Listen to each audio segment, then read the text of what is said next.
Hello, everybody, and welcome to the show. Today, I am like 2 weeks behind on this, so I'm going to be playing a little bit of catch up, but there are a lot of books to talk about.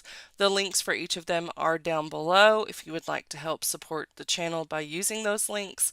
Also, there is a link for any authors who would like to put their book in front of me to be considered. This is only for brand new releases, but other than that, we're just going to go ahead and get started.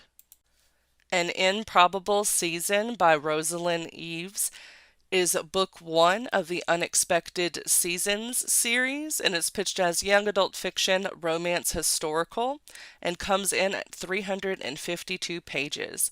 For fans of Bridgerton, a Regency romance about three young women, their big dreams, and a London season gone awry. When Thalia, Calliope and Carice set off to Regency London for their first season. They know exactly what they want. Thalia means to make her mark among the intelligentsia and publish her poetry. Her sister, Callie, aims to take high society by storm, with parties and gowns galore and a proper husband at the end of it all. Their cousin, Carice, hopes to earn her place among the nearly exclusively male scientific elite, but it doesn't take long for things to fall apart. Callie finds herself embroiled in scandal and reliant upon an arranged marriage to redeem her reputation. Thalia's dreams of becoming a great poet are threatened by her attraction to the charming rake, and Charisse finds herself an unexpected social hit and the source of a scientific dilemma that her heart might not survive. Can these young women find their happily ever afters in this turbulent London season? Ander and Santi Were Here by Jonny Garza Villa comes in at 368 pages and is pitched as young adult fiction, romance, LGBTQ+. Aristotle and Dante Meets the Sun is also a star in this YA contemporary love story about a non-binary Mexican-American teen falling for the shy new waiter at their family's taqueria. It means store in Spanish, but I don't know how to actually say the word. The Santos Vista neighborhood of San Antonio, Texas, is all Ander Martinez has ever known. The smell of pan dulce, um, which I believe is like caramel bread, the laughter of kids hitting a piñata at the park, the mixture of Spanish and English filling the streets, and especially their job at the family's store. So, as the days count down on their gap year until the day they'll leave for art school in Chicago, their head is filled with one relentless question: am I really ready to leave it all behind? Their family, however, has the opposite worry. To keep them from becoming complacent, they fire Ander so they can focus on their murals and prepare for college. That is, until they meet Santiago Lopez Alvarado, the hot new waiter. Ander is immediately crushing and slides back into a few shifts, desperate to spend more time with him. A couple nights closing down the restaurant together, late night drives to drop Santi off after work, falling for each other is as natural as breathing. Through Santi's eyes, Ander finally understands everything they are and want to be as an artist, and Ander becomes Santi's first step toward making Santos Vista and the U.S. feel like home. But they start to realize how fragile the sense of home is when vans are spotted following Santi on his walks to work, when ICE agents are waiting for them at Anders' house. Oh my gosh. When they begin to feel like the entire world is against them, and when eventually the outside world starts to win. This sounds like it's going to be heartbreaking. Oh my goodness. And now I understand why it says it's similar to The Sun is Also a Star. I am already sad. Becoming a Queen by Dan Clay comes in at 416 pages and is pitched as a young adult fiction coming of age. A vibrant and emotional YA debut about a boy who turns toward love, self-acceptance, and the power of drag to overcome grief when the unthinkable happens. Perfect for fans of Jandy Nelson and Julie Murphy. Fresh on the heels of a high school breakup, Mark Davis has given up on love. He's too much for suburban Annandale. Too weird and too feminine for the only other gay guy at school. Thankfully, his big brother Eric is always there to stop Mark from spiraling into self-loathing. But as things start to looking up for Mark in the form of Ezra Ambrose, he sees signs that his wise older brother might have problems of his own. When the source of Mark's strength suddenly becomes the source of his greatest pain, the path back to happiness seems impossible. Desperate for a way out, to briefly live in a different life, Mark slips into a dress. His sequined escape becomes an unexpected outlet, a path to authentic connection and an opportunity to see others as fully as he wants to be seen. Beautifully written, heart-wrenching, and ultimately uplifting, Dan Clay's debut novel is a stunning story about love, loss, and the ineffable power of a purple princess dress. Darling Melody, the Muse series, and this one is by Addison Carter and comes in at 382 pages. And it is pitched as rock star romance, contemporary romance. Put on a show. It's what I do best, what we all do best. The five of us are well versed in faking smiles and saying what needs to be said to make it in this industry. Our fans know what we want them to know. They see an image of unbreakable friendship, the perfect team. If only they knew the truth. But we continue with the show, and when a little truth spills out into the world, we cover it up in the only way we know how. Act like an argument was in fact a lover's spat. The world presumed what they wanted, and we just went along with it. Maybe it's for the best. Maybe it'll break us. Drama and rumors follow us at every turn. Betrayal, despair, loss. It's all too much, and I don't know how much more we can take. Darling Melody is a reverse harem Why Choose with a happy ever after and no cliffhanger. It features mature themes and content that may not be suitable for all audiences. Full content warnings can be found in the author's notes. It is book 3 of the Muse series, which will consist of 4 connecting standalone stories, therefore each story can be read alone. Fourth Wing by Rebecca Yarros is the first book in the Empyrean series, and it does not tell me. Oh, it's 512 pages and pitched as fiction, fantasy, dragons, and mythical creatures. Enter the brutal and elite world of a war college for dragon riders from the USA Today best-selling author Rebecca Yarros. 20-year-old Violet Sorrengail was supposed to enter the Scribe Squadron, living a quiet life among books and history. Now, the commanding general, also known as Toughest Talon's mother, has ordered Violet to join the hundreds of candidates striving to become the elite Navarre dragon riders. But when you're smaller than everyone else and your body is brittle, death is only a heartbeat away, because dragons don't bond to fragile humans, they incinerate them. With fewer dragons willing to bond than cadets, most would kill Violet to better their own chances of success. The rest would kill her just for being her mother's daughter. Like Zayden Roarson, the most powerful and ruthless wing leader in the Riders' Quadrant, she'll need every edge her wits can give her just to see the next sunrise. Yet, with every day that passes, the war outside grows more deadly, the kingdom's protective wards are failing, and the death toll continues to rise. Even worse, Violet begins to suspect leadership is hiding a terrible secret. Friends, enemies, lovers, everyone at Basgath War College has an agenda, because once you enter, there are only 2 ways out: graduate or die. Happy Place by Emily Henry comes in at 400 pages and is pitched as fiction, romance, romantic comedy. And I will say that I've actually read an arc of this and it's really good. So if you like Emily Henry, I think you'll definitely like this book from her. A couple who broke up months ago make a pact to pretend to still be together for their annual week-long vacation with their best friends in this glittering and wise new novel from #1 New York Times bestselling author Emily Henry. Harriet and Wynne have been the perfect couple since they met in college. They go together like salt and pepper, honey and tea, lobster and rolls, except now, for reasons they're still not discussing, they don't. They broke up 6 months ago and still haven't told their best friends, which is how they find themselves sharing the largest bedroom at the main cottage that has been their friend group's yearly getaway for the last decade, their annual respite from the world, where for one vibrant blue week they leave behind their daily lives, have copious amounts of cheese, wine, and seafood, and soak up the salty coastal air with the people who understand them most. Only this year, Harriet and Wynne are lying through their teeth while trying not to notice how desperately they still want each other.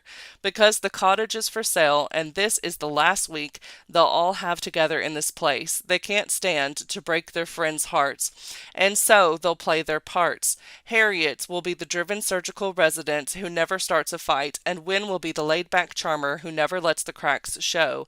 It's a flawless plan, if you look at it from a great distance and through a pair of sunscreen-smeared sunglasses. After years of being in love, how hard can it be to fake it for 1 week in front of those who know you best? I Like Me Better by Robby Weber comes in at 352 pages and is pitched as young adult fiction romance LGBTQ+, a joyous summer romance that Jason June, New York Times bestselling author of Out of the Blue, calls swoon-worthy. This is not how soccer star Zach Martin thought his summer would go. When the captain's prank means trouble for the whole squad, Zach's left with no choice but to take one for the team and cover for him. Now he's trading parties and beach days for community service at a seaside conservation center. Fair enough, but thanks to his new reputation, the cute intern Chip won't give him a shot. Still, Zach finds himself falling for Chip between dolphin encounters and shark costume disasters, which means he suddenly has way more on the line than he ever expected. Zach may be good at winning on the field, but can he keep up the lie without losing himself? Imogen, Obviously, by Becky Albertalli comes in at 432 pages and is pitched as a young adult fiction romance contemporary. I did get approved for an arc of this, so I do plan on reading it at some point and reviewing it on my channel. With humor and insight, #1 New York Times bestseller, Becky Albertalli explores the nuances of sexuality, identity, and friendship. Imogen Scott may be hopelessly heterosexual, but she's got the world's greatest ally title locked down. She's never missed a Pride Alliance meeting. She knows more about queer media discourse than her very queer little sister. She even has 2 queer best friends. There's Gretchen, a fellow high school senior who helps keep Imogen's biases in check, and then there's Lily, newly out and newly thriving with a cool new squad of queer college friends. Imogen's thrilled for Lily, any ally would be, and now that she's finally visiting Lily on campus, she's bringing her ally A game. Any support Lily needs, Imogen is all in, even if that means bending the truth just a little. Like when Lily drops a tiny queer bombshell. She's told all her college friends that Imogen and Lily used to date, and none of them know that Imogen is a raging hetero, not even Lily's best friend, Tessa. Of course, the more time Imogen spends with the chaotic, freckle-faced Tessa, the more she starts to wonder if her truth was ever all that straight to begin with. Liar's Beach by Katie Cotugno comes in at 288 pages and is pitched as young adult fiction, mysteries, and detective stories. A fresh new take on Agatha Christie's classic murder mystery, The Mysterious Affair at Styles, with iconic detective Hercule Poirot recast as brilliant, brash teen girl named Holiday and narrated by her childhood friend Lyndon, an athlete scholar who fits right in at his elite New England prep school, all the while hiding some secrets of his own. Michael Lyndon, or just Lyndon to his preppy boarding school pal mates, doesn't belong in wealthy, storied Martha's Vineyard, but when his roommate Jasper invites him to send To spend the end of summer at his massive beachfront home, August House, Lyndon tries his best to fit in. Lyndon wouldn't call it lying exactly, though it turns out August's house is full of liars. Then someone is found unconscious in Jasper's pool, and everyone has something to hide. Jasper, his beautiful sister Eliza, their older brother Wells, and their friends. The accident is written off as just that, an accident, but Lyndon begins to wonder. Enter Holiday Proctor, Lyndon's childhood friend, and the one person on the island who knows the truth about Lyndon. There's nothing Holiday loves more than a good old-fashioned mystery, and she's convinced there's a potential killer on the vineyard. The only question is, who? Loki by Melvin Burgess comes in at 272 pages and is pitched as fiction, fairy tales, folk tales, legends, and mythology. With the trickster Loki as your guide, journey to the ancient forest of Scandinavia and bear witness to the legends of Norse mythology. Starting with the Norse creation myths, the trickster god Loki takes the reader on a wild ride through Norse mythology, from the era when the gods, the founding fathers of Asgard, defeat a race of monsters, and then hurtles through legendary stories, including Odin hanging himself on the world tree, the theft of the corrupting gold ring, and the murder of Balder, the god of love and the sun. Born within the heart of a fire in the hollow of a tree trunk, Loki arrives in Asgard as an outsider. He is a trickster, an unreliable narrator, the god of intelligence and politics, in spite of his cleverness and sparkling wit. Or perhaps because of this, Loki struggles to find his place among the old patriarchal gods of supernatural power and is constantly at odds with the god of thunder, Thor. Alongside the politics of Asgard, the novel charts the course of Loki's many loves and families, from his mothering of Odin's famous horse to his intense, turbulent, and eventually fatal relationship with Balder the Beautiful, a tender and moving story of love that goes wrong. This is a retelling that is contemporary in tone, at once amusing and relatable. It is heartfelt plea to overthrow the old gods of power and authority and instigate a new era ruled by love and intelligence. Lying in the Deep by Diana Urban comes in at 384 pages and is pitched as young adult fiction, thrillers, and suspense. A juicy thriller of jealousy, love, and betrayal set on a semester-at-sea-inspired cruise ship with a diverse cast of delightfully suspicious characters who leave you guessing with every jaw-dropping twist. After being jilted by her ex-boyfriend and best friend, Jade couldn't be more ready to embark on the adventure of a lifetime. 11 countries in 4 months, all from the luxurious campus on board ship. And to wedge an entire globe between her and the people who broke her heart. But when Jade discovers the backstabbing couple are also setting sail, her obsession with them grows and festers, leading to a shocking murder. And as their friends begin to drop like flies, Jade and her new crush must race to clear her name and find the killer they're trapped at sea with before anyone else winds up in body bags. Perfect for readers of Natalie D. Richards, Lockhart, and Karen McManus. I do not normally include books that came out earlier in the month. I was aware of this one when I put it out, but there were just so many books that week that I didn't include it. However, I actually read the arc of this, and it is really, really good, especially if you're interested in something that's kind of like middle grades or the lower end of young adult, more like teen fiction. And it is Making Friends with Monsters by Sandra L. Rostirolla that comes in at 281 pages, and it's just pitched as young adult fiction, but this is like a contemporary with a dysfunctional family, trigger warnings for suicide as well as depression and severe injury. And so, yeah, we're going to talk about it. So, fact one about monsters most people don't know they exist. 12-year-old Sam feels like his life is spiraling out of control ever since learning a secret. His once loving older brother has become combative and distant, causing extreme tension at home. Through a series of tragedies, his family descends further into chaos. Sam knows that the monsters that live inside people are to blame, and he sets out to discover how to tame them before they swallow him too. Themes include mental health, suicide, and family dysfunction. This is also set on a farm, and so it talks a little bit about poverty, and there is animal death in this one as well, if that is a trigger for you. But I highly recommend. Margo Zimmerman Gets the Girl by Sara Waxelbaum and Brianna R. Shrum comes in at 304 pages and is pitched as young adult fiction, romance, LGBTQ+. Perfect for fans of Becky Albertalli and Leah Johnson, this charming YA rom-com follows Margo, who suddenly realizes that she's gay, but has no clue how to express her identity, so she enlists out and proud Abby to act as her tutor on everything. Queer 101, and First Love. Margo Zimmerman excels at everything she tries. She holds 3 swim team records, is student body president, and she has her future all figured out until a game of spin the bottle gone awry leads to an epiphany. She's gay.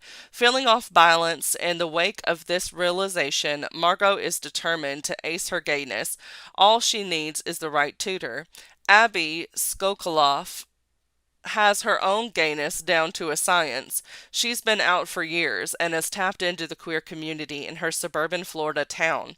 What she doesn't have is a passing grade in U.S. history, threatening her acceptance to her dream school. All she needs is the right tutor. The two strike a deal. Abby will teach Margo how to discover her queer identity, and in exchange, Margo will help Abby get her history grade up. Everybody wins. But as their lessons continue and they spend more and more time together, Margo realizes she doesn't want just any girl, she wants the girl. Solitaire by Alice Oseman comes in at 288 pages and is pitched as young adult fiction, people and places, Europe. This amazing novel that introduced Nick and Charlie from Heartstopper and the unforgettable Tori Spring. Tori Spring isn't sure how to be happy again. Then she meets Michael Holden, and they try to unmask the mysterious Solitaire, survive high school, and Alice Oseman's stunning, unflinching, honest debut novel, which first introduced her fan favorite Heartstopper character, Nick and Charlie. So this had been previously published, but it's just now coming out again. So I don't know if it was only published in Europe or if it was self-published and now is being traditionally published, but it is a new release even though it has been out before. Star Splinter by Matthew J. Kirby is pitched as a young adult fiction, science fiction, and comes in at 320 pages. Survival and self-determination collide in this haunting, pulse-pounding science fiction novel by Edgar Award-winning author Matthew J. Kirby that spans both space and time. 2199 Deep space exploration is a reality, and teleportation is routine. But this time, something seems to have gone very, very wrong. 17-year-old Jessica Mathers wakes up in a lander that's crashed onto the surface of Carver 1061c, a desolate, post-extinction planet 14 light years from Earth, the planet she was supposed to be viewing from a ship orbiting far above. The corridors of the empty lander are covered in bloody handprints. The machines are silent and dark, and outside in the alien dirt there are fresh graves carefully marked with names she doesn't recognize. Now Jessica must unravel the mystery of the destruction all around her and the questionable intentions of a familiar stranger. Stars Collide by Rachel Lacey now has an audiobook, and it is pitched as fiction, romance, LGBTQ+, bisexual. From Rachel Lacey, award-winning author of Read Between the Lines, comes a sexy slow burn romance about two dynamic divas who collide on the world's biggest stage. Eden Sands has been a star for 20 years, but it's lonely at the top. Her mediocre marriage just ended, and her inner circle is smaller than ever. The stage is the only place she's ever felt like she truly belonged, and yet her last album flopped, and her upcoming tour hasn't sold out. Eden's desperate for her star to shine bright again, but when her team suggests a collaboration with an up-and-coming young star to give her a boost, she balks. Anna Moss is the pop music's rising star. She idolizes Eden Sands for most of her life, so it's a dream come true when she's invited to perform with her at the Grammys. Anna's tired of being defined by her bubbly persona. She wants to be taken seriously as an artist, and a duet with Eden could be just what she needs. As Anna and Eden rehearse, they soon realize they have more in common than their musical talents. Now they just have to decide if what is between them is a one-hit wonder or the making of a romance worthy of one of the greatest love songs of all time. So this one I actually got a copy off of Goodreads for, so I will probably read it eventually. It is Swamp Story by Dave Barry and comes in at 320 pages and is pitched as fiction humorous.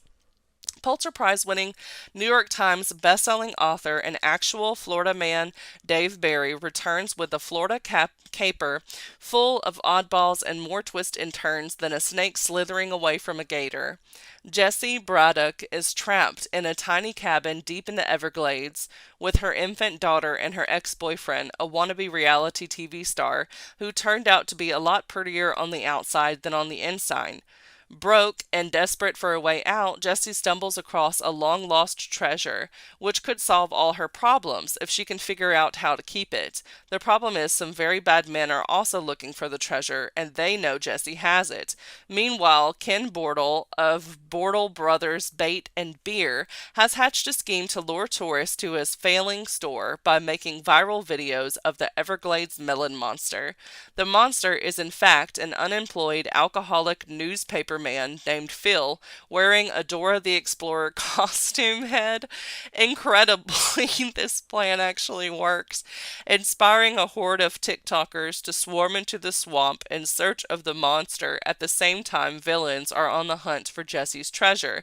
Amid this mayhem, a presidential hopeful arrives in the Everglades to start his campaign. Needless to say, it does not go as planned. In fact, nothing in this story goes as planned. This is, after all, Florida. Okay. I don't remember ever reading the full blurb, but now that I have, I'm a lot more interested, and it sounds really, really fun, so I might try to get to that this month. That Self-Same Metal, The Forge and Fracture Saga, Book 1, comes in at 352 pages and is written by Brittany N. Williams, pitched as young adult fiction fantasy epic. A stunning YA fantasy debut, perfect for fans of Holly Black and Justina Ireland, about a black girl and sword expert fighting a Fey uprising in Shakespearean London. 16-year-old Joan Sands is a gifted craftswoman who creates and upkeeps the stage blades for William Shakespeare's acting company, the King's Men. Joan's skill with her blade comes from a magical ability to control metal, an ability gifted by her head Orisha, Ogun. Because her whole family is Orisha blessed, the Sands family have always kept tabs on the fairy presence in London. Usually that doesn't involve much except noting the faint glow around a Fae's body as they try to blend in with London society. But lately there has been an uptick in brutal Fae attacks after Joan wounds a powerful Fae and saves the son of a cruel lord. She is drawn into political intrigue in the human and Fae worlds. Swashbuckling, romantic, and full of the sights and sounds of Shakespearean London, this series starter delivers an unforgettable story and a heroine unlike any other. The Other Side of Infinity by Joan F. Smith comes in at 336 pages and is pitched as young adult fiction, romance, contemporary. They both die at the end meets the butterfly effect in this YA novel, where a teen uses her gift of foreknowledge to help a lifeguard save a drowning man, only to discover that her actions have suddenly put his life at risk.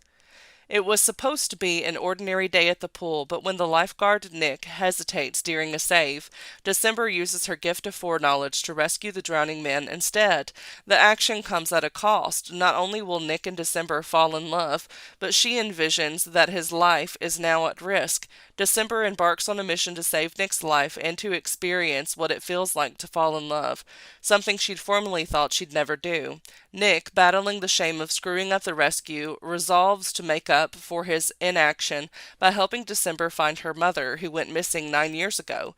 As they grow closer, both December and Nick must learn what it really means to be a hero before time runs out. Where You See Yourself by Claire Forrest comes in at 320 pages and is pitched as young adult fiction disabilities. Where You See Yourself is an absolute necessary and affirming addition to YA shelves, says BuzzFeed Books. Where You See Yourself combines an unforgettable coming-of-age tale and a swoon-worthy romance in this story about a girl who's determined to follow her dreams.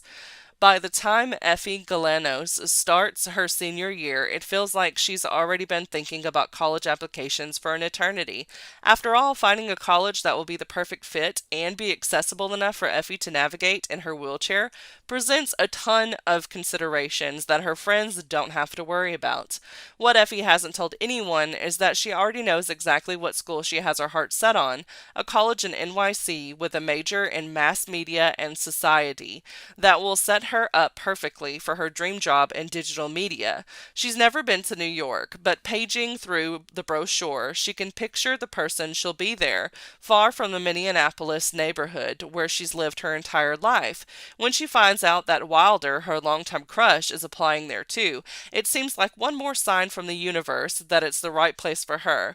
But it turns out that the universe is full of surprises as Effie navigates her way through a year of admissions visits, senior class traditions, internal and external ableism, and a lot of first and last. She starts to learn that sometimes growing up means being open to a world of possibilities you never even dreamed of, and maybe being more than just friends with Wilder is one of those dreams. Your Plantation Prom is Not Okay by Kelly McWilliams comes in at 320 pages and is pitched as young adult fiction, social themes, activism, and social justice. This sharp-witted, timely novel explores cancel culture, anger, and grief, and challenges the romanticization of America's racist past with humor and heart for readers of Dear Martin by Nick Stone and Grown by Tiffany D. Jackson. Harriet Douglas lives with her historian father on an old plantation in Louisiana, which they've transformed into one of the South's few enslaved people's museums. Together, while grieving the recent loss of Harriet's mother, they run tours that help keep the memory of the past alive. Harriet's world is turned upside down by the arrival of mother and daughter Claudia and Layla Hartwell, who plan to turn the property next door into a wedding venue and host the offensively antebellum-themed wedding of two Hollywood stars. Harriet's fully prepared to hate Lila, but it seems Lila might not be so bad after all. Unlike many people, this California influencer is actually interested in Harriet's point of view. Harriet's sure she can change the hearts of Lila and her mother, but she underestimates the scale of the challenge, and when her school announces that prom will be held on the plantation, Harriet's just about had it with this whole racist timeline. Overwhelmed by grief and anger, it's fair to say she snaps. Can Harriet use the power of social media to cancel the celebrity wedding and the plantation prom? Will she accept that she's falling in love with her childhood best friend who's unexpectedly returned after years away? Can she deal with the frustrating reality that Americans seem to live in two completely different countries? And through it all, can she and Lila build a bridge between them? All right, that's all the books that I have for this week. I hope you have enjoyed these selections. I definitely do. All of them sounded really good for the last 2 weeks. So that is awesome. Sometimes there's some where I'm just like, and sometimes it's like, no, these are really good. It makes me want to be able to read 100 books a month, and this is just one of those weeks. So let me know down below in the comments which of these were your favorite to learn about. So do you plan on picking any of them up? And I will see y'all in the next video, and there's going to be another new release one in a couple days. So I plan to catch up. But anyway, thanks for watching. Don't forget to like, subscribe, share with friends, and I will see you all later. Bye!